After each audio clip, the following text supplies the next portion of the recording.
Halo, assalamualaikum warahmatullahi wabarakatuh. Perkenalkan, saya Prasetyo Putra dari jurusan Pendidikan Luar Sekolah Universitas Negeri Jakarta.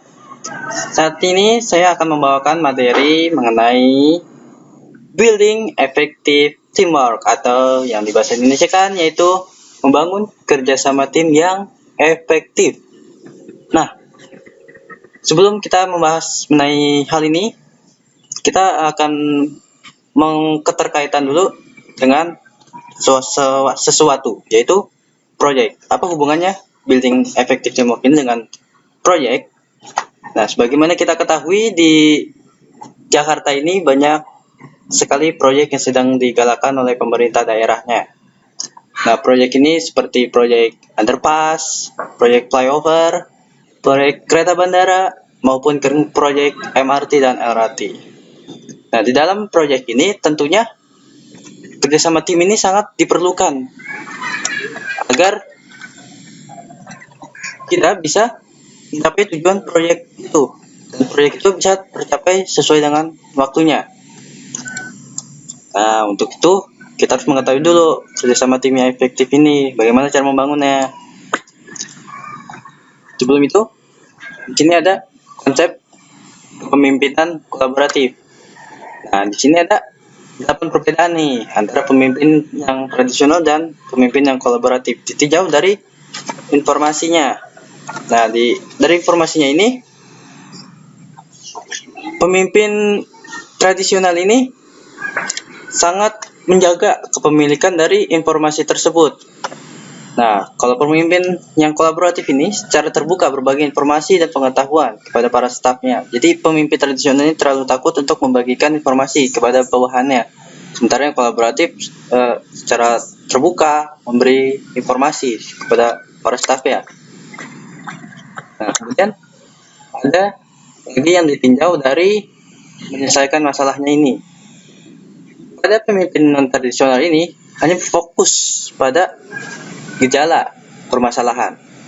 Tetapi pada pemimpin kolaboratif ini berusaha untuk menemukan akar permasalahan dari permasalahan yang dihadapi. Kemudian ditinjau dari kinerja dan umpan baliknya. Di kepemimpinan tradisional ini meninjau kinerja staf ini setiap tahun berdasarkan kebijakan dari perusahaan tersebut.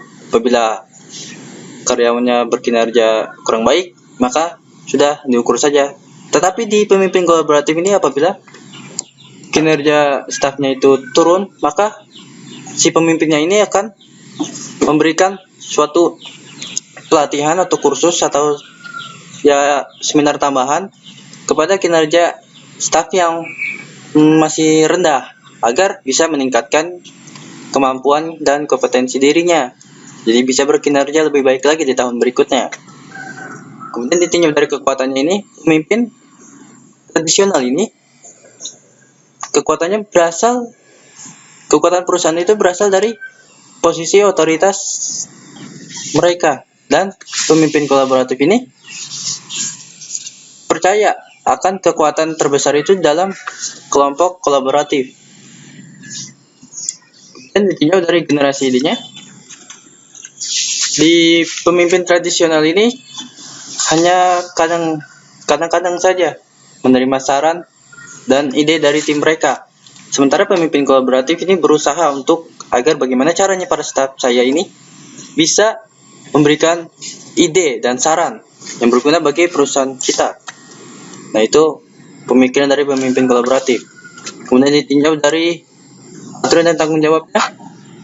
Pemimpin tradisional ini mematuhi para stafnya itu harus mematuhi peran dan tanggung jawab tertentu. Sementara di pemimpin kolaboratif ini para stafnya itu bisa memungkinkan untuk peran dan tanggung jawabnya ini berevolusi dan berfluktuasi. Kemudian ditinjau dari alokasi sumber dayanya. Pemimpin kolaboratif ini para stafnya atau karyawannya harus mengalokasikan waktu dan sumber daya hanya jika terbukti perlu. Jadi tidak selalu diberikan alokasi waktu dan sumber daya. Sementara di pemimpin kolaboratif ini memang diharuskan harus memungkinkan tim mereka dengan waktu dan sumber daya yang mapan harus mengalokasikan waktunya. Kemudian ditinjau dari penyelesaian masalah. Nah, di pemimpin tradisional ini hanya memberikan solusi yang disetujui kepada tim mereka. Sementara di pemimpin kolaboratif ini memfasilitasi solusi dari setiap staf mereka yang mempunyai solusi dan ide. Nah, kalau di pemimpin tradisional tadi itu solusinya hanya dari dia. Sementara dari pemimpin kolaboratif ini dia berusaha mencari solusi-solusi dari para staf dan karyawannya. Jadi seperti itu. 8 perbedaannya. Kemudian untuk agar bagaimana cara proyek yang tadi sudah di awal disinggung berjalan dengan lancar. Nah, di sini ada cara-caranya, cara membangun tim yang efektif dalam memimpin proyek dan tentunya akan membawa perubahan sosial di masyarakat. Yang pertama yaitu tentukan dulu fokus perubahannya itu mau seperti apa. Apakah fokus perubahannya mau merubah manusianya atau merubah infrastruktur, seperti contoh fokus proyek waduk fluid, ataupun proyek underpass simpang susun Semanggi. Nah, proyek kereta bandara itu fokus perubahannya itu jelas, kereta bandara untuk memfasilitasi masyarakat menuju bandara. Kalau simpang susun Semanggi itu untuk mengurangi kemacetan. Proyek waduk fluid agar ditampung air hujan agar Jakarta tidak banjir. Kemudian ada tentukan stakeholders. Nah, maksudnya stakeholders ini yaitu siapapun yang terpengaruh dan dapat mempengaruhi sebuah perubahan, atau bisa dengan kata lain CSR atau ya seperti itu, CSR. Nah, stakeholder ini bisa berasal dari LSM atau BUMN atau swasta, media juga bisa. Kemudian ada bisa asosiasi profesi atau perguruan tinggi. Kemudian ada instansi lain yang tentunya ini sangat berpengaruh bagi proyek yang akan kita lakukan ini, karena proyek tidak hanya proyek infrastruktur, bisa proyek program di masyarakat. Jadi itu instansi lain juga bisa diperlukan. Kemudian yang selanjutnya ada komunikasi atau persuasi.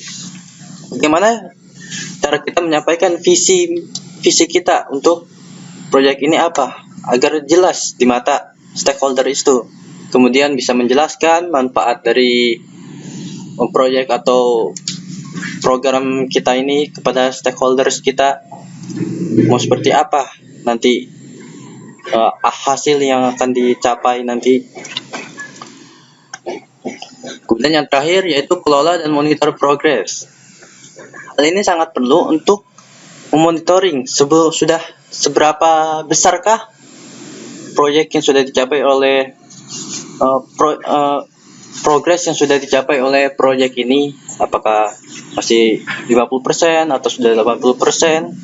Seperti Indonesia ini sekarang lagi proyek Asian Games itu sudah mencapai kira-kira 80%-an. Kemudian ada proyek yang simpang susun Semanggi itu sudah sekitar 80%-an juga. Kemudian kereta bandara itu mungkin masih 30%.